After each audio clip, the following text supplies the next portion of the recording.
எல்லாருக்கும் வணக்கம். இன்னைக்கு ஈஸியான ஸ்நாக்ஸ் ரெசிபி எப்படி செய்யறதுன்னு பார்க்கலாம் வாங்க. அதுக்கு 2 உருளைக்கிழங்கை நான் வேக வச்சு தோல் எடுத்து வச்சிருக்கேன்.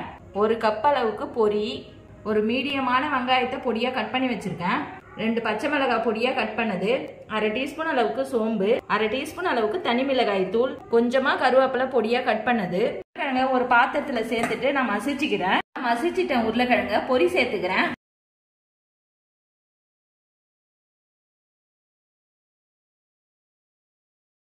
அரை டீஸ்பூன் அளவுக்கு சால்ட் சேர்த்துக்கிறேன். இது எல்லாத்தையும் நல்லா கலந்துக்கலாம்.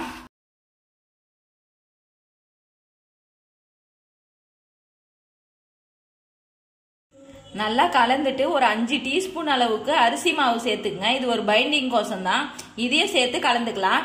நல்லா கலந்துட்டேன். இந்த பால் ஷேப்புக்கு உருட்டி எண்ணெயில போட்டு பொரிச்சு எடுத்துக்கலாம். எண்ணெயை மிதமான சூட்ல வச்சுக்குங்க. கோல்டன் ப்ரௌன் ஆன பிறகு இப்போ எடுத்துடலாம்.